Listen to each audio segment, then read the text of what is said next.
Página 44 de 402. El Imperio Chino, por Herbert Franke y Rolf Trauzetel, 1973. Capítulo 2.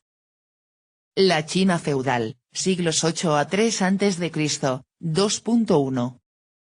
Estructura social y nuevas técnicas.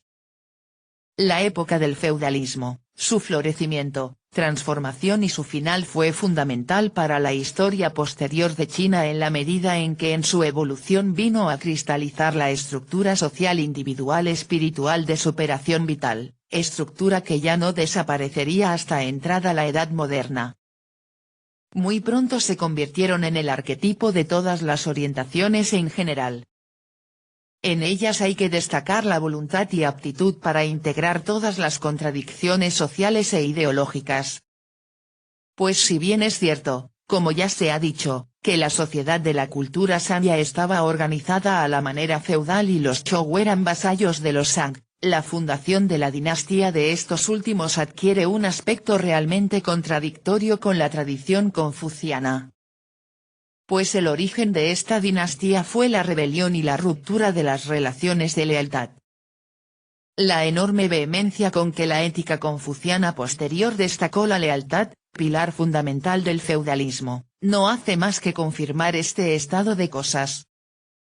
También puede interpretarse en este sentido el hecho de que la tradición que glorifica a los Zhou atribuya la creación de la nueva dinastía a tres personajes, el rey Wen y sus dos hijos, el rey Wu y el duque Zhou. Pero la imagen ideal de los primeros Zhou, elaborada posteriormente, presenta sin lugar a dudas rasgos que semejan más una recuperación de normas ya existentes que la creación de otras nuevas.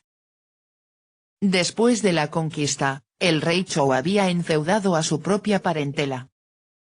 Es también en estos primeros estados feudales, como Qi, en Shantung, Lu, en Shantung, y Qin, en Shanxi, donde el lazo con la casa real se mostró más estable. Bajo el segundo monarca, el rey Cheng, según la cronología tradicional, 1115-1079, la redistribución de tierras perdió su carácter provisional.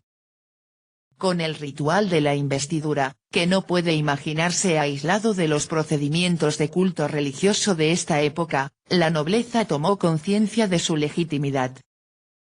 No es casual que casi un tercio de las inscripciones del periodo Zhou occidental haga referencia a investiduras. El procedimiento propiamente dicho se realizaba en el templo de los antepasados de la residencia real, dirigiendo el rey la mirada hacia el sur, como en las ceremonias religiosas, y la persona enfeudada hacia el norte. En los documentos redactados al respecto se mencionan, asimismo, los regalos que se hacían adicionalmente al vasallo, y cuya calidad variaba según su rango. Luego, este tenía que consumar una serie de sacrificios en su feudo en acción de gracias. Las costumbres de los nobles apenas si se diferenciaban de las de la época Shang. Mujeres y hombres vivían separados. La poligamia evidenció pronto uno de sus típicos inconvenientes, la lucha por la sucesión. Pues si bien la primogenitura constituía la norma general, también se conocieron excepciones, principalmente en los estados Chu y Qin. No puede establecerse exactamente con qué rapidez y en qué grado se desarrolló la nobleza inferior a partir de los clanes de los príncipes feudales. Tan solo los nombres, sí, nos proporcionarían el único indicio al respecto. Sin embargo, cabe la posibilidad de que los varios miles de sí transmitidos por fuentes históricas el pueblo no tenían ni apellidos ni genealogías constituyeran tan solo una selección. Y si bien se destacan con nitidez las pocas estirpes gobernantes, resulta imposible determinar el proceso en cuyo curso adquirió importancia la nobleza inferior, que en parte ni siquiera poseía tierras. De este estrato, que fue independizado paulatinamente en los siglos posteriores, procedían los dignatarios, taifu, de los dominios y los guerreros, los cuales poseían un verdadero carácter hidalgo, aunque no se les asignara en la jerarquía de los valores sociales la importancia que los caballeros tenían en el medievo europeo. incluso en el caso de los taifu, que poco a poco se transformaron en el principal sostén de la aristocracia, tan solo uno de los hijos podía heredar su rango y posición. Los restantes, a menos que los soberanos les convirtieran también en taifu, no podían hacer otra cosa que fundar un nuevo linaje. Esta situación constituyó, asimismo, una de las causas de las numerosas guerras. Los guerreros nobles constituían el núcleo central de las tropas, precisamente por manejar ellos mismos los carros de combate. Las cifras mencionadas de guerreros por carro oscilaban entre 3 y 30, siendo la primera la más probable. A esto debe añadirse el conductor. Parece ser que cada estado disponía de 1000 a 5000 carros, según su magnitud. No es posible deducir con exactitud de las fuentes hasta qué punto tomó forma institucional la diferenciación efectiva dentro de la nobleza. La división tradicional de las clases nobles en duques, kang, príncipes feudales, bou, marqueses, po, condes, z, y barones, na, es una sistematización establecida posteriormente, en la que debió desempeñar cierto papel el número 5, de origen claramente religioso. Los campesinos tenían el estatus de siervos.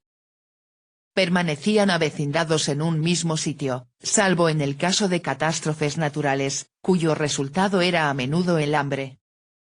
Estaban obligados a rendir tributos y prestaciones personales de cuantía y duración muy variables. Ya en los tiempos del rey Li, 878-842, se produjeron disturbios que evidentemente pudieran deberse a causas naturales en las regiones del norte. Sin duda existieron serias dificultades para lograr una buena cosecha. Las familias campesinas llevaban una vida autárquica, producían todo lo necesario para el hogar, incluso la ropa. Ya entonces la cría del gusano de seda representaba una producción campesina accesoria. En el periodo inicial los artesanos estaban al servicio exclusivo de la aristocracia, única destinataria de la producción de vasijas de bronce, tanto profanas como sacramentales, así como de las armas de bronce. Resulta difícil determinar el momento a partir del cual podemos hablar de los artesanos como clase social. Lo mismo puede decirse con respecto a los comerciantes, tanto sedentarios como ambulantes. En ambos grupos mencionados se produjeron a través de los siglos, hasta la creación del Imperio centralista, una serie de cambios fundamentales que provocaron la aparición de un artesanado y un comercio libres. Ya el gran historiador Pan Ku, siglo I después de Cristo, había relacionado el ocaso de la dinastía Zhou con el desarrollo del comercio y de los oficios. Durante mucho tiempo el comercio se basó en el intercambio o trueque. Las conchas kauri como medio de canje, lo mismo que las piezas de cobre, monedas en forma de espada y monedas en forma de laya, debieron tener escasa importancia. Aparecen también las monedas redondas con un agujero en el medio, típicas de épocas posteriores. Durante el periodo Chunqiu debió producirse un fenómeno social aún no sistemáticamente investigado, a saber el menosprecio que por los comerciantes puede observarse en todas las dinastías imperiales. Finalmente, tampoco ha sido esclarecida una importante serie de cuestiones relativas a la participación de los campesinos y artesanos en las campañas bélicas. Antes de finalizar el siglo VI los ejércitos no eran grandes y estaban formados por guerreros nobles en sus carros de combate, apoyados tan solo por pequeños contingentes de peones en su mayoría esclavos. Así dice el Tsochuan, comentario de Tso a la crónica Primavera y Otoño, sobre el año 597. Cuando en Chu se emprendían actividades de reclutamiento de tropas, los mercaderes ambulantes, agricultores, artesanos y comerciantes sedentarios no sufrían daños dignos de mención en sus actividades. Mientras los datos referentes a los efectivos militares en los primeros tiempos parecen enteramente realistas, sobre todo en comparación con otros ejércitos de caballeros feudales, resultan inverosímiles, en cambio, para tiempos posteriores, es decir, precisamente cuando podrían facilitar información social. En relación con el problema de la esclavitud, podemos hacer un pequeño resumen. Los esclavos se reclutaban predominantemente entre los prisioneros de guerra y los delincuentes.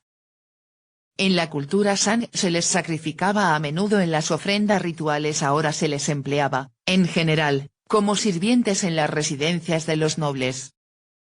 Todas las opiniones divergentes coinciden en un punto, que los esclavos no desempeñaban un papel fundamental en la producción agrícola. Los esclavos ni siquiera aparecen en la división tradicional de las clases sociales establecida a finales de la antigüedad, que señala a la vez la escala de prestigio social en la sucesión sí, aquí ya, en el sentido de sabio, ver página 46, nunc, campesinos, cunc, artesanos, sang, comerciantes. ¿A qué transformaciones estaban sujetas las condiciones materiales? La extracción y transformación del hierro, iniciada aproximadamente a finales del siglo VII y comienzos del VI, tuvo una importancia revolucionaria, si bien no debe olvidarse que en lo referente a la intensificación de la agricultura se influenciaron mutuamente tanto factores sociales como técnicos. La tierra era inicialmente propiedad común, aunque no sabemos nada sobre las formas concretas que adoptaba su disposición. Solo podemos afirmar con seguridad que la dirección de las actividades agrícolas se hallaba en manos de la nobleza. Ahora bien, la tierra fue vendiéndose paulatinamente, pasando a ser propiedad de familias. Los tributos se reemplazaron poco a poco por el impuesto, mencionado por primera vez con referencia al año 594 por la crónica Primavera y Otoño. Al disminuir las posibilidades de ocupación de nuevas tierras aumentaba la obligación de lograr una mayor producción. Se aplicaba la antigua forma de cultivo con ritmo trienal, quema y roturación, labranza, barbecho, puesto que los campesinos, carentes de aperos de bronce, solo disponían de azadas de madera y hoces de piedra. En los textos antiguos no se menciona todavía ningún tipo de riego artificial. La regulación de los ríos no se inició hasta el siglo VII. Entonces, junto a instrumentos de hierro como hachas, hachuelas, martillos y sierras, se disponía de azadas, layas, hoces y rejas de arado de hierro, técnicas que en Europa se dominaron a partir del siglo XIV. Las premisas de estos logros se hallan en las técnicas altamente desarrolladas del colado del bronce y de la industria cerámica, capaz de producir arcilla refractaria y proporcionar asimismo los fuelles necesarios. Puesto que los minerales de hierro que se encontraban contenían mucho fósforo, bastaban temperaturas relativamente bajas para alcanzar la fusión.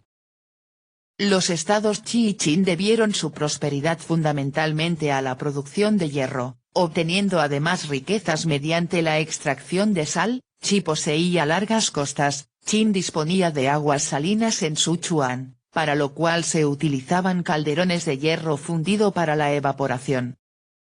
La fundición resultó ser un inconveniente para la fabricación de armas, puesto que con ella no podían lograrse filos ni puntas agudas.